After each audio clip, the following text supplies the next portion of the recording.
Hello friends, welcome to SSC coaching centre. दोस्तों, आज इस सवाल को समझना बहुत जरूरी है क्योंकि ये प्रश्न अगर परीक्षा में आ गया तो आप इसे कर नहीं पाओगे। चाहो तो वीडियो को यहीं पे रोक के देख लो। ठीक है, चलिए। अगर ये प्रश्न परीक्षा में आ गया, आप नहीं कर पाओगे तो फेल हो जाओगे। तो कोई भी प्रश्न ऐसा नहीं होना चाहिए कि आपको फेल कर दे। आप एग्जाम की जब तैयारी करोगे तो ऐसे ऐसे क्वेश्चन आपको देखने हैं जो आपसे नहीं बनते हैं, उन पर ही ज्यादा फोकस देना है। क्योंकि जो आपसे आता है वो तो आता ही है, जो नहीं आता है उस पर ज्यादा फोकस करना है। प्रश्न है, दो बर्तनों ए तथा बी में एल्कोहल तथा पानी का मिश्रण 5:3 तथा 5:4 अनुपात में है। वे दोनों परस्पर किस अनुपात में बर्तन सी में मिलाए जाए कि नए मिश्रण में एल्कोहल तथा पानी का अनुपात 7:5 हो जाए। यह आपका सवाल है। ठीक है, दो बर्तन ए तथा बी में, दो बर्तन है कोई ए और बी। ठीक है, ए और बी कोई दो बर्तन है।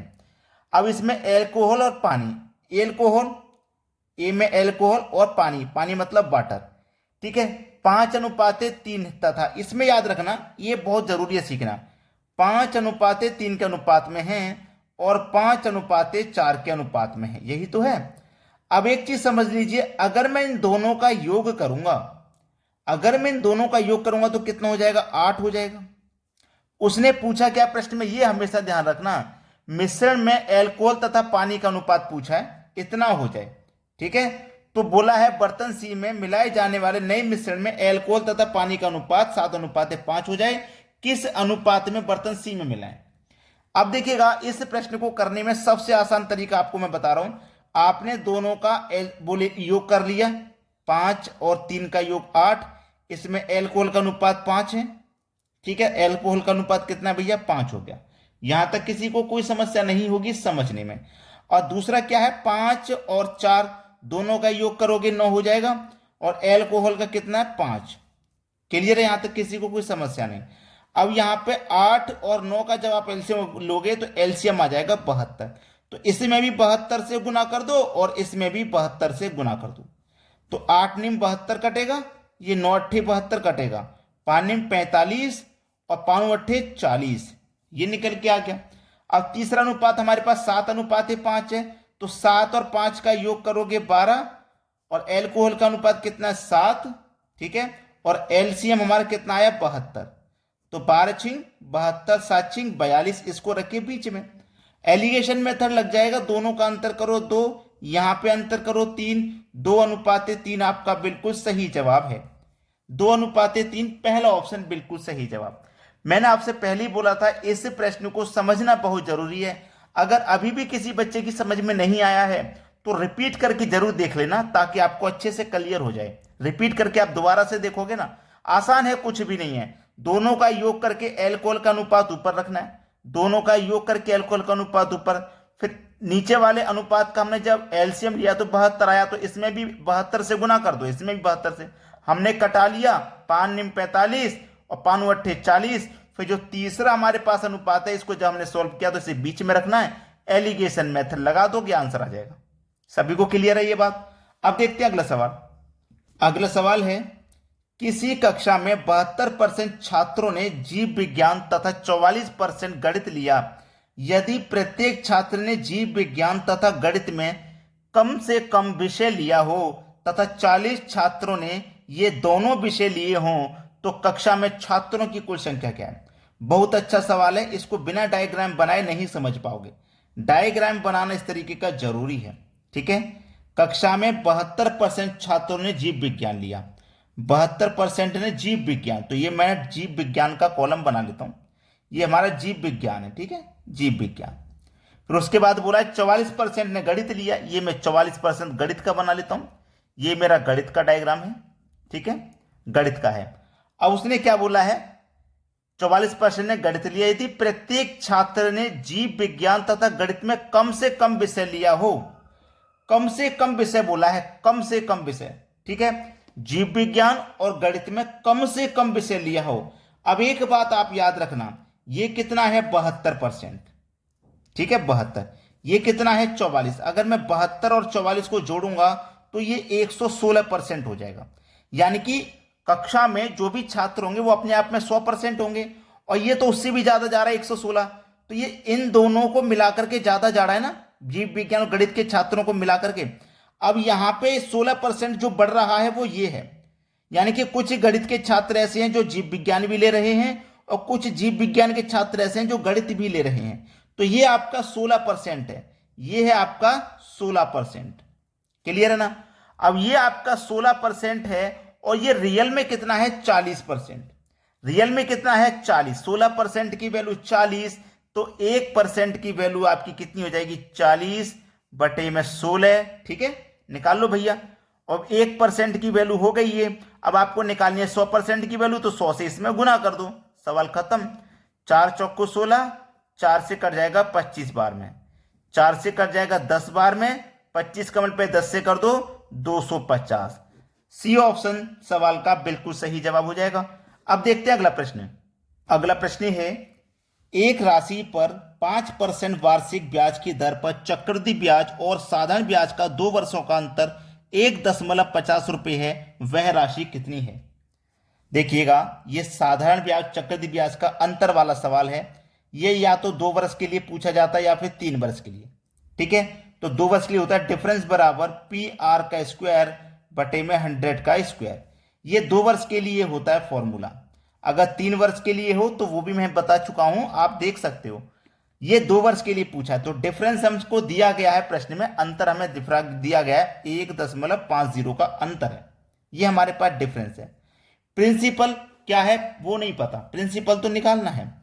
रेट क्या है आपका 5, तो 5 का क्या कर दोगे आप स्क्वायर। ठीक है, 5 का स्क्वायर मतलब 25 बटे में 100 का स्क्वायर, 100 का स्क्वायर मतलब 10,000। अब देखिएगा ध्यान से, आप यहां से क्या करोगे, दशमलव को हटा दोगे। दशमलव को हटा दोगे तो दशमलव के स्थान पे क्या है आपके पास 2 संख्या है, तो बराबर में इधर क्या आ जाएगा 2 जीरो बढ़ जाएंगे। ठीक है, अब देखिएगा ये 150 हो गया, तो 2 जीरो से आप यहां पे ये 2 जीरो कटा दोगे, और ये वाले जीरो से आप ये वाला जीरो भी कटा दोगे। 5 से ये 2 बार में कट जाएगा, 5 से ये 5 बार में कट जाएगा। ठीक है, अब ये क्या हो जाएगा 15 दुने का ये 30 हो जाएगा, 15 दुने का 30 हो गया। ठीक है, 15 दुने का 30 हो गया। अब ये 5 है और ये आपके पास 30 है, तो 5 से 30 कट जाएगा आपका 5 छिक्के 30, 6 बार में। तो आपके पास ये जो प्रिंसिपल है ये कितना आ गया 6। प्रिंसिपल कितना आ गया 6 आ गया। तो ये जो 6 है ना, ये 1% की वैल्यू है 6, तो 100% की वैल्यू कितनी हो जाएगी भैया 600। ये आपके सवाल का बिल्कुल सही जवाब हो जाएगा डी ऑप्शन। बहुत बेहतरीन तरीका है, प्रश्नों को आप आसानी से बना सकते हो। अब देखते हैं अगला सवाल। अगला सवाल है, 2 संख्याओं का योग 216 है तथा उनका HCF 27 है, ऐसी संख्याओं के कितने जोड़े बनेंगे। जोड़े पूछे गए हैं। देखिएगा, आपको अच्छे से मैं बता दूं, 2 संख्याओं का योग मेरे पास 216 है। ठीक है, 2 संख्याओं का, और उनका HCF आपके पास 27 है, तो ऐसी संख्याओं के कितने जोड़े बनेंगे। देखिएगा, HCF में मान लेता हूं मेरे पास कितना है M। HCF मैंने M मान लिया। ठीक है, तो M का मल्टीप्लाई X से करेंगे प्लस M का मल्टीप्लाई Y से करेंगे, क्योंकि पहली संख्या X है, दूसरी संख्या Y है। 2 संख्याओं का योग ही तो है हमारे पास 216। ठीक है, तो एक संख्या X है, दूसरी संख्या Y है, दोनों का योग मेरे पास कितना है 216 है। ठीक है, यहां से और यहां से दोनों जगह से M कॉमन आ जाएगा, तो X प्लस Y ही तो बचेगा, बराबर कितने के 216 के। और M का मान, HCF को मैंने M माना है ना, और HCF मेरा 27 दिया गया है। HCF मैंने M माना है, इसका मान मुझे दिया गया है 27, तो मैं 27 लिख लूंगा इसकी जगह। X प्लस Y बराबर 216। अब क्या होगा, 27 से 216 को जब मैं कटाऊंगा तो ये 8 बार में कट जाएगा, तो x प्लस वाई बराबर 8 आ गया। x प्लस वाई बराबर 8। चलिए इधर लिखूंगा x प्लस वाई बराबर 8। अब उसने बोला है कितने जोड़े बनेंगे, इस 8 के कितने जोड़े बनेंगे। एक तो बन जाएगा आपका 1:7, 1 और 7 8 हो गया। एक बन जाएगा आपका 2:6, एक बन जाएगा 3:5। अब एक मैं आपको बनाऊंगा 4 और 4 8, ये नहीं होता, सेम संख्याओं का नहीं बनता है। तो आपके कितने जोड़े बनेंगे, आपके बनेंगे एक जोड़ा तो हो गया ये, और दूसरा जोड़ा हो गया ये। अब आप बोलोगे ये बनेगा नहीं बनेगा, ये वाला भी नहीं बनेगा, ये वाला जोड़ा भी नहीं बनेगा, क्योंकि इसको अनुपात में कटाओगे 2 1 कम 2, 2 3 6, ये 1:3 आ जाएगा। ऐसे जोड़े बनाओ जो कटेंगे नहीं और 8 भी दे जाएं। तो 1 और 7 कटेगा नहीं, 8 मिल जाएगा, 3 और 5 कटेगा नहीं, 8 मिल जाएगा। ये वाला आपका सही नहीं है, ठीक है। तो एक जोड़ा ये हो गया, दूसरा जोड़ा ये हो गया, 2 जोड़े बनेंगे। बी ऑप्शन है सही जवाब। अब देखते हैं अगला सवाल। अगला प्रश्न है 9 पूर्णांकों का औसत 11 आता है, परंतु गणना करने के बाद यह देखा गया कि भूलवश गणना करते समय मूल्यांक 23 को 32 लिया गया। उचित संशोधन करने के बाद नया औसत क्या होगा? देखिएगा, सही जो संख्या थी, जो सही संख्या थी वो थी 23, लेकिन गलती से क्या ले ली हमने? 32। ठीक है, गलत संख्या हमने क्या ले ली? हमने ले ली गलत संख्या 32। तो 23 से हमने 32 ले लिया। कितना ज्यादा ले लिया? 9 ज्यादा ले लिया।